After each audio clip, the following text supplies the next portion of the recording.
So day 13. McSkiddy has realised that she worked on a rough draft of the disaster recovery plan, but locked down the permissions on the file to ensure that it was safe. However, Grinch accessed the local file system and reduced the permissions of her account. Can you elevate her privileges and get the file back?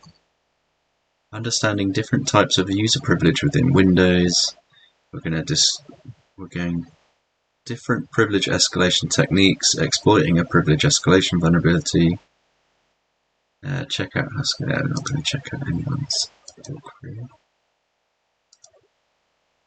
Start the VM. Get rid of my temp directories now. And delete. Yeah.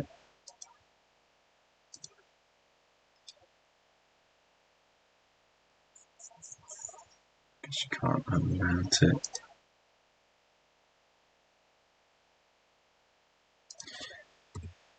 Sudo umount tmp2.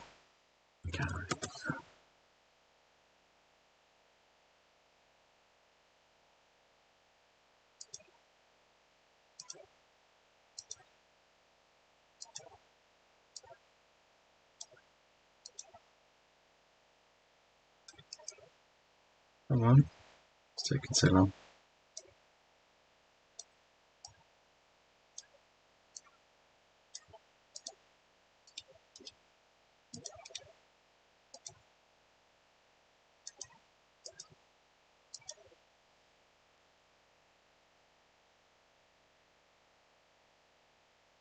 Because I'm in it. CD. Thank you for the follow. Thank you for the follow. Fojitoro. Tell me if I butchered your name, I'll pronounce it properly.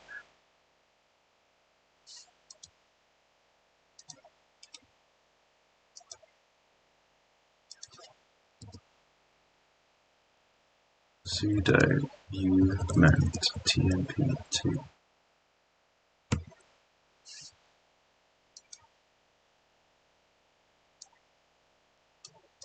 Why is my box like suddenly slowing right down just when I get to the last letter?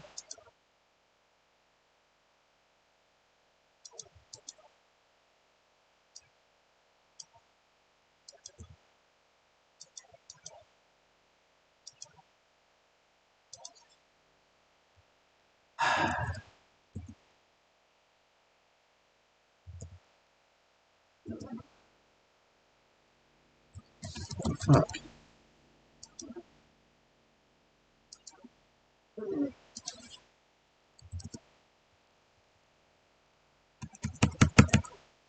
I'm lagging because of disconnected machine. You were just now. It's fine. Sudo rmtp.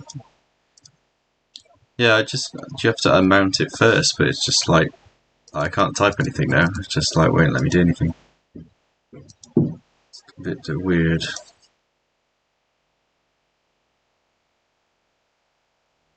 Yeah, as soon as I type 2, it just hangs.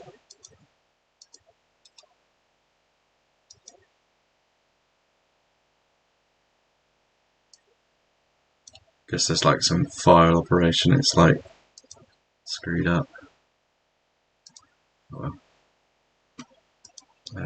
So before you begin, start the type. Okay, so we're back on a Windows box. Your pronunciation was amazing. Great content. Thanks, mate. Right. Let's open a terminal. Let's do, what was the free? Is it free RDP? 10.114.114. X free RDP.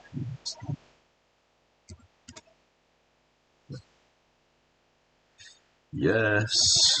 Trust all the certificates.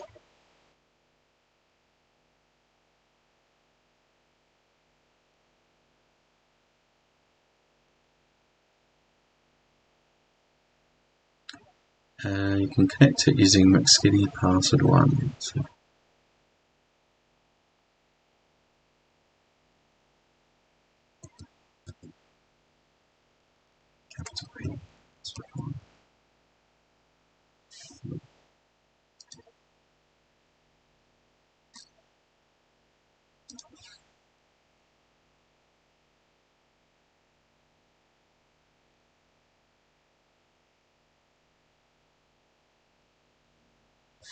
I don't know if there's any other commands you to do for X free IP.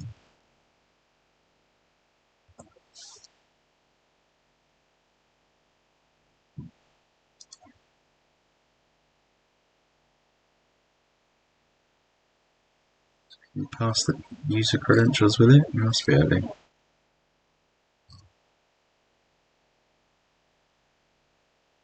-U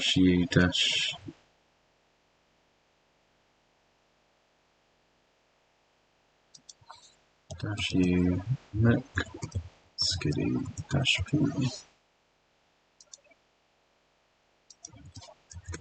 password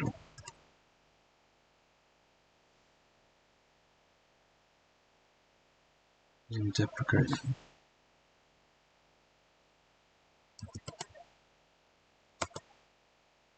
I like it.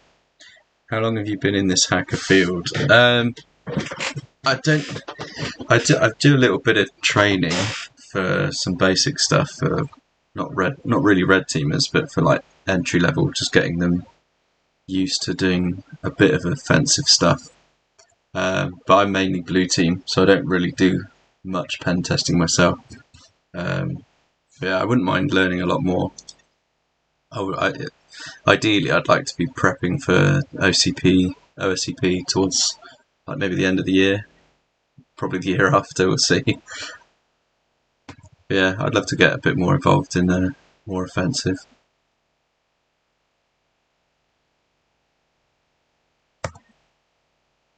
Why won't it?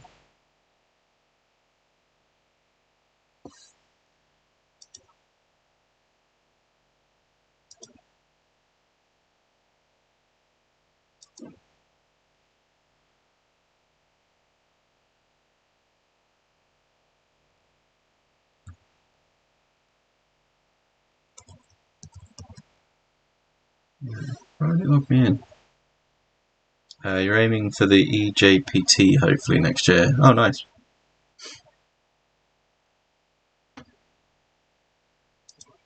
Yeah, it's quite funny. Getting just trying to get people involved in like any kind of like or just certs in general, not just offensive certs. It's quite a pain in the ass. At least where I work, like people seem quite content just doing their day job and not anything more.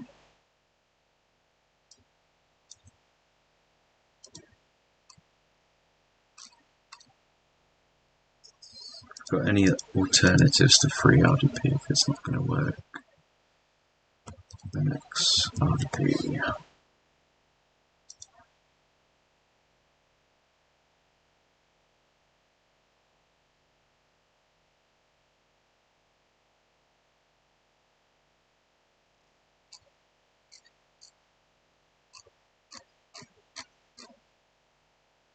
Don't really want to install stuff.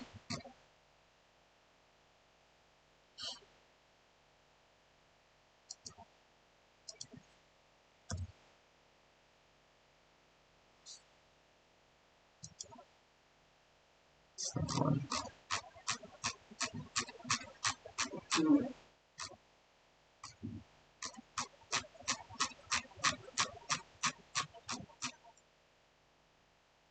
X3 RDP, that's exactly what I did.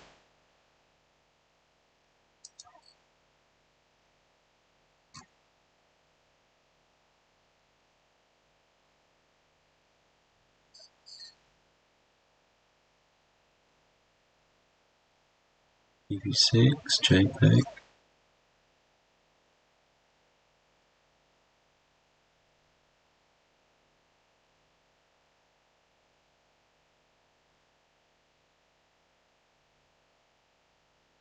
How's it /U?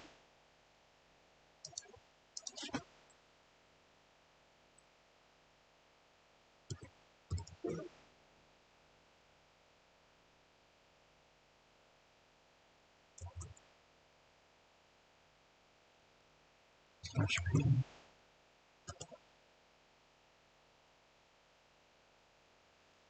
No spaces.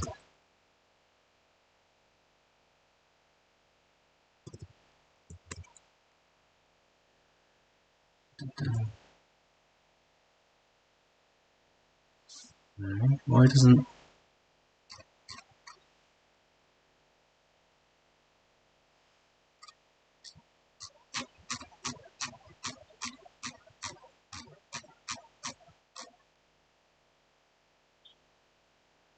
Failed to index invalid sigil. What the fuck?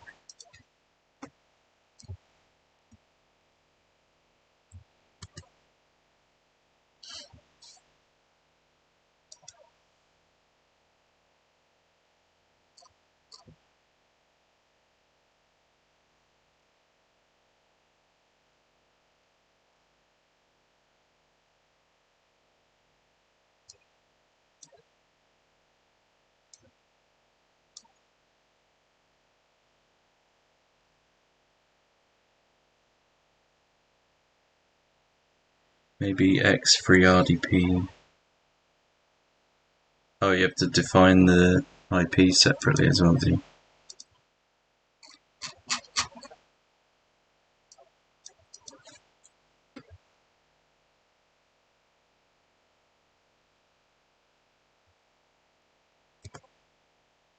Ah, yeah, nice.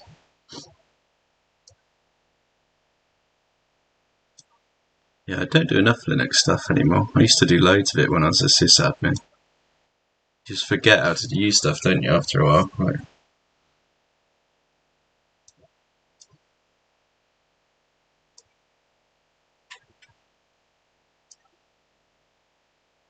So we've got our Windows box. McSkitty made the right decision. Any malicious hacker's life is easier once they connect to a system with privileged accounts. A privileged account, such as administrator or root on Linux, will allow them to access any file on the system and make changes they need. An account with lower privilege can make things more difficult. The Grinch has a pretty good understanding of cybersecurity. Restricting McSkitty's account privileges makes the instant response process a lot more difficult. She may need to run tools or remove any malicious account the Grinch created. An account with restricted privileges will make this impossible. I like how he's changed the host name. The Grinch hacked this. My machine expired. Is that an old one? Really?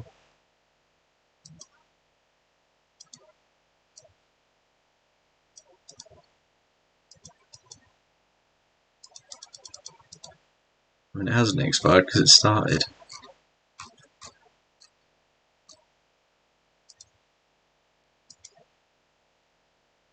Just refresh, maybe the JavaScript's gone a bit funky.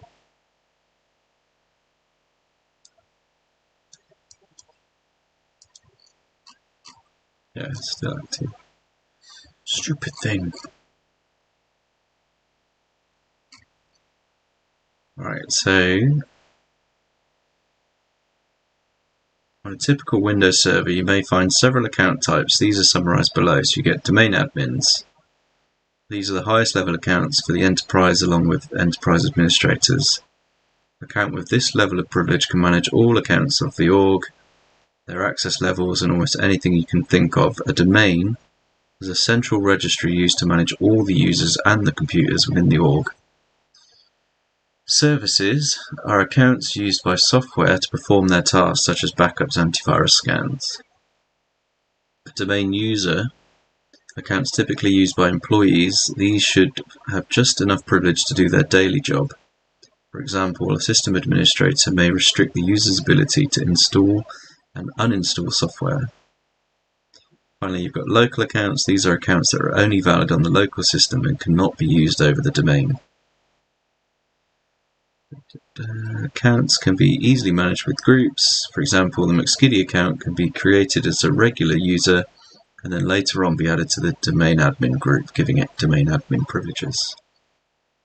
So there's a few common vectors that could allow any user to increase their privilege on Windows. couple listed below, so they can have stored credentials, important credentials that can be saved in files by the user or used in a configuration file. So that elevates you by logging in as that stored credential, whoever it is. Windows kernel exploits, so Windows operating systems installed on the target system can have known vulnerabilities, and these can be exploited, increasing the privilege. So that will then run as a kernel level, or whatever the OS is running at. Insecure file folder permissions. In some cases, a low privilege user may have read or write privileges over files and folders that contain sensitive information. Service permissions. Similar to permissions over sensitive files, a low privileged account may have rights over other services. These can be somewhat harmless, such as querying a status service, or more interesting rights such as starting and stopping the service. DLL hijack. Some applications use DLL files. You can think of these as smaller applications that can be launched as part of the main app. Sometimes DLLs are deleted or not present on the system. This error doesn't always result in failure, and the application can still run. Finding a DLL file in the application, which is looking for in a location we can write to, can help us create a malicious DLL that will be run by the app. In such cases, the malicious DLL will run with another main application's privilege. If the application has a higher privilege level than our current user, it will allow us to launch a shell with a higher level of privilege. Unquoted service paths. I love how they said this is a few. This is like quite extensive. So you have, if the executable path of the service contains a space and is not enclosed within quotes, a hacker could introduce their own malicious executables to run instead of intended executable. Always install elevated. Windows apps can be installed using Windows Installer, known as MSI packages. These files make the installation process very easy and straightforward. Windows systems can be figured with the always elevated property. This allows installation process to run as administrator privileges without requiring the user to have the privilege. These features allow users to install software they may need higher levels of privilege without actually having a privilege level. If always install elevated is configured, a malicious executable packaged as an MSI file can be run to obtain higher privilege level. Then everything else, software apps, scripts on the target machine may also provide privilege escalation vectors. Ideally, McSkiddy should explore all these types. Privilege escalation does not have a silver bullet, and the vector that will work depends not only on configuration of the target system, but in some cases to user behavior. Finding passwords.txt file on the desktop. User notes his account passwords. For some cases, you may need to combine two or more vectors to achieve the result. So information gathering is an important step in privilege escalation because it tells you how you can uncover these potential vectors. Some automated scripts are available to quickly enumerate most of the known vectors above. However, in real penetration testing engagements, you'll often need to do additional research based on the script results. Few key points in enumeration are as follows. Users on the target system. The net users command will list the users on the target system. The OS version system info find string BC OS name OS version will output information about the operating system. This should be used to do further research on whether a privilege escalation vulnerability exists on the version. Installed services with the WMIC service list command will list services installed on the system. In a real engagement, you should follow the more extensive list of commands provided in our Windows privilege escalation room. So, should we run a couple of them? Actually, since we've got server, let's go full-blown PowerShell.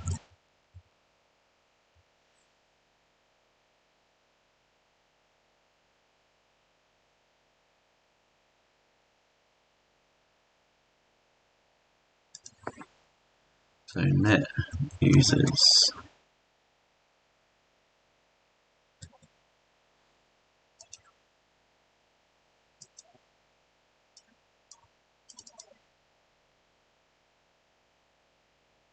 It's going to run.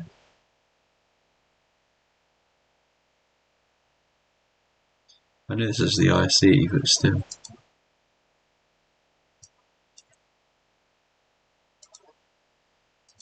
Let's do that. Net users. So you got admin, Alabaster, default account, guest, McSkitty, Pepper, Rudolph, Sugar Plum, the Grinch, and a WDAG utility account. System info pipe find string dash v dash c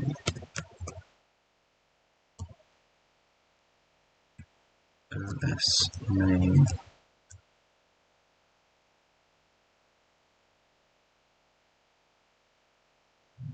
dash c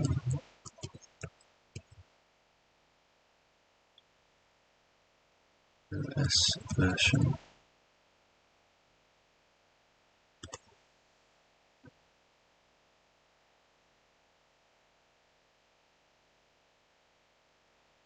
Oh, no space.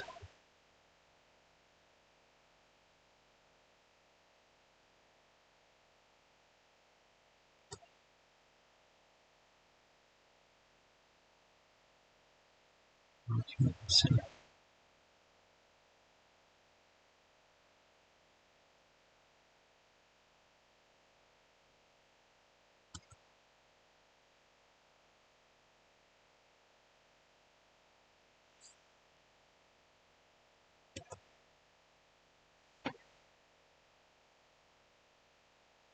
That's better. So yeah, no spaces after the C. But there's a space. There's a space there, and there's no space there or there. So it's just shitty docs. And then last one. Hey Stairs, thanks for the look. WMIC service. This.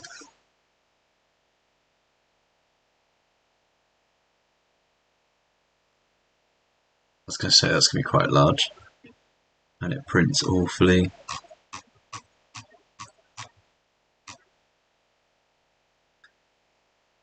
Right, so exploitation. The Hyperius backup service suffers from a privilege escalation vulnerability. McSkitty could use it to elevate her privileges on the system. When Hyperius Backup is installed as a service, it can be configured to run backup tasks with administrator privileges, even if the current user has a lower level. So the exploitation steps, you need to create a new backup task. The task itself doesn't matter. You can set the backup path as McSkitty documents. Set a destination. You can then set a location where the backup will be written. Again, this isn't important. Other processes tab is important. As you can see, this gives us the option to set program to run before or after every backup process.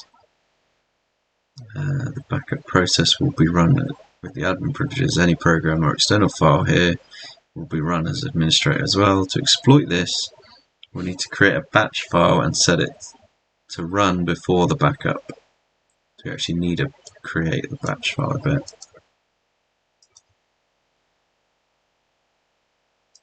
So if we're doing everything in, let's just chuck it in.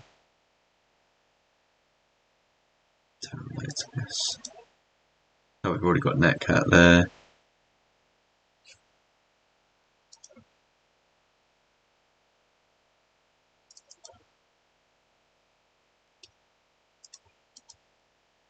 Let's keep it out of documents and keep it off desktop. So let's say new text file.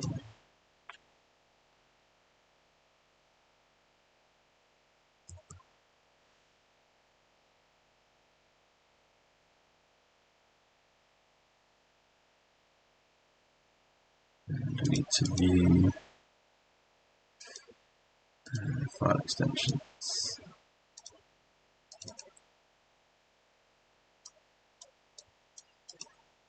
So at echo off C users mcskiddy downloads netcat.exe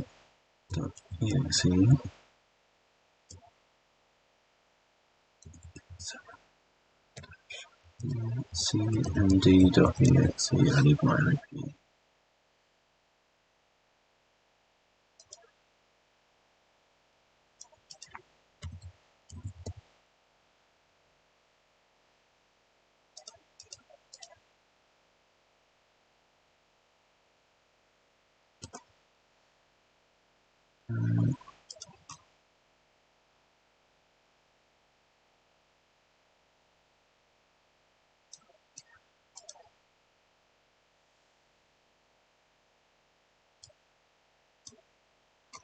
So it's going to want my tunnel address.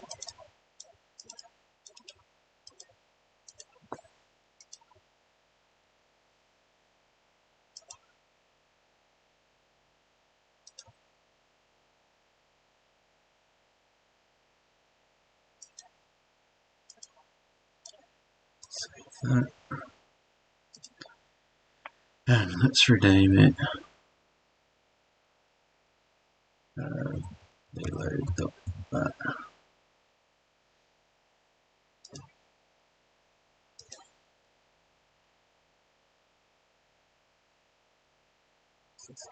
So they just say call it evil.bat.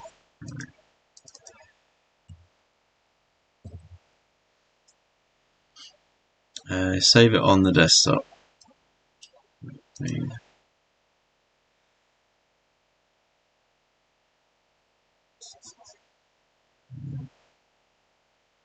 Select it by enabling run a program or open external file. Well, where do I do that?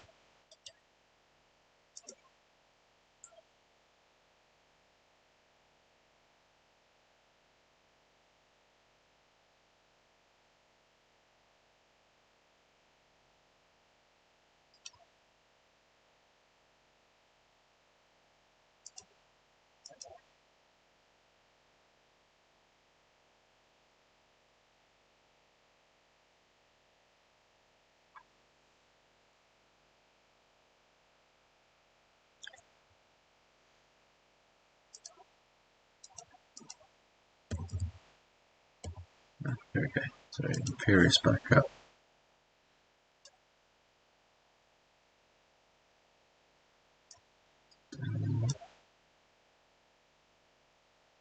So new backup job. So you actually need to set all this up. So you go.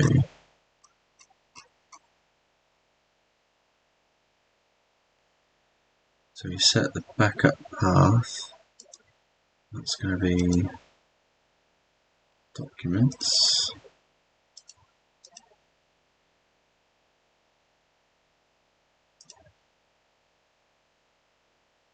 Destination. Where do they want that? The desktop.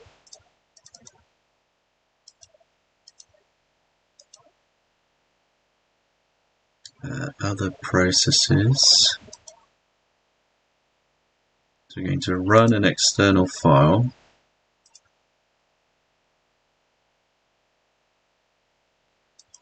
So let's grab that, evil.bat.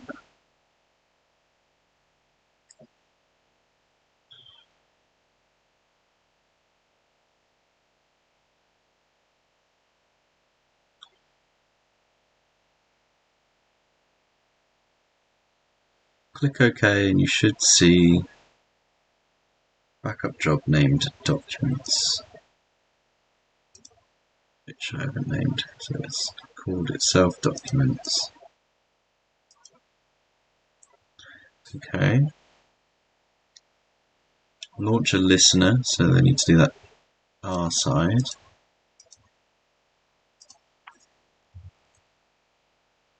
So netcat NLVP lead. So now we're listening for an inbound traffic, and then we should run as service. So if we right click, run as a service. Oh yeah, so running as the Grinch hack the Grinch. Backup will run automatically, yes.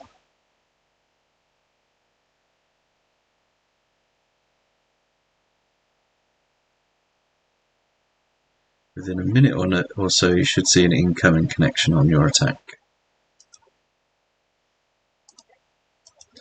You can probably check if I've set the IP correctly.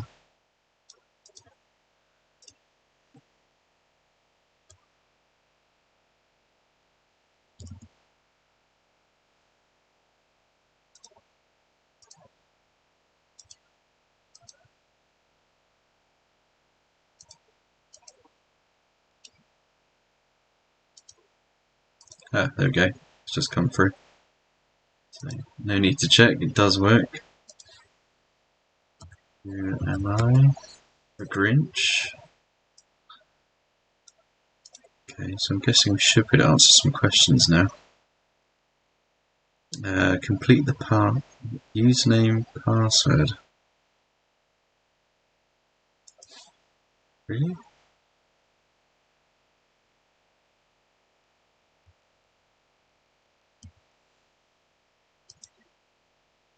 Don't get what kind of fucking question is that? Net users.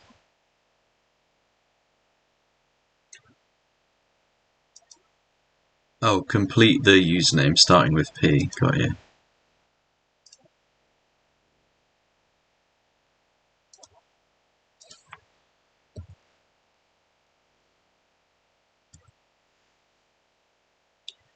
So, Pepper.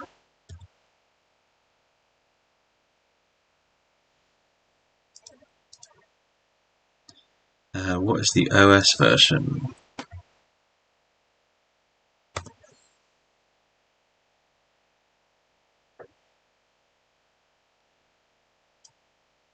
Does it want the whole thing? Looks like it does.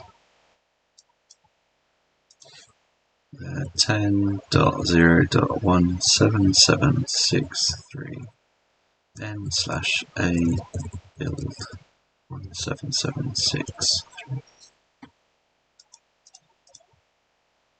What backup service did you find running on the system? It was Imperious. Or Hyperious.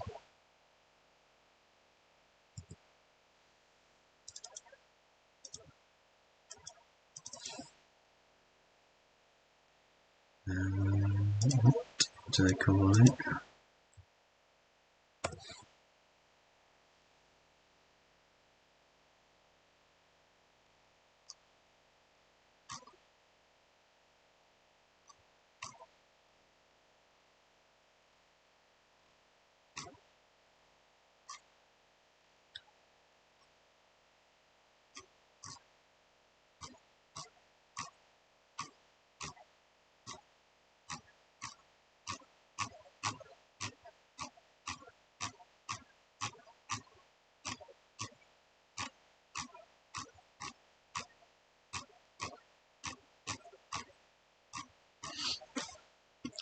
Music on.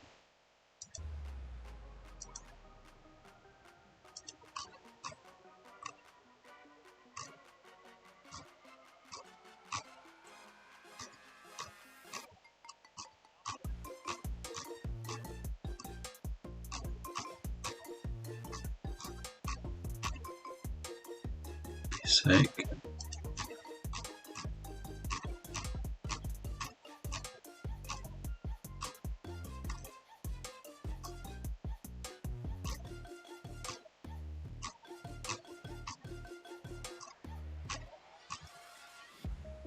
There we go. So Iberius Savi SVC.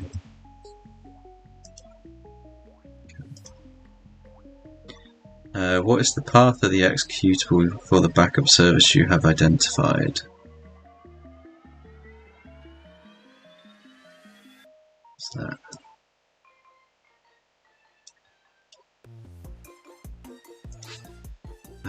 C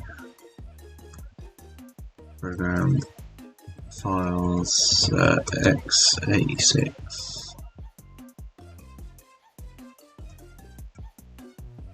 Various backup.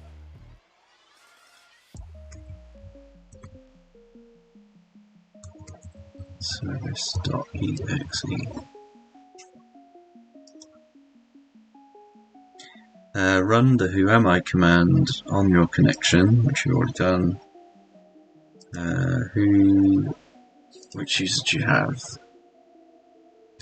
The Grinch hack / the Grinch.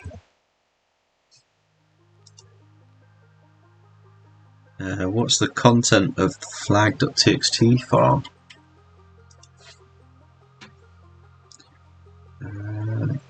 Is that going to be in the Grinch's folder?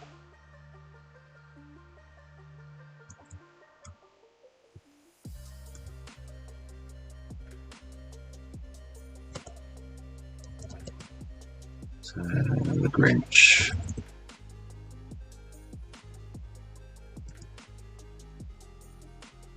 Keep using LSD.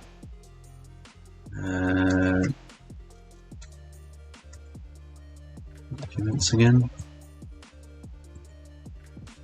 Yeah, CD.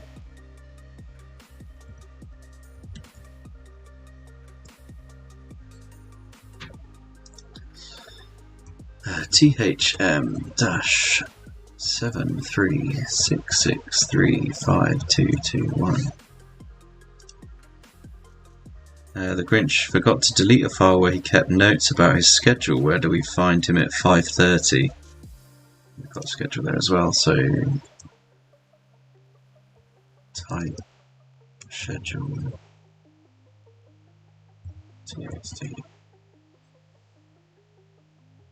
Wallow in self-pity, stare into the abyss, solve world hunger, tell no one, jazzercise, dinner with me, cannot cancel that again, wrestle with my self-loathing. So he's beginning to do jazz, size. Cool.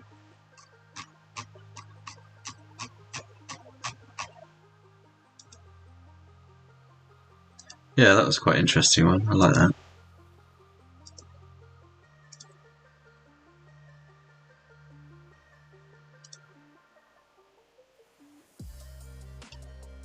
See if we can get rid of this now with the trash. It's still locked up.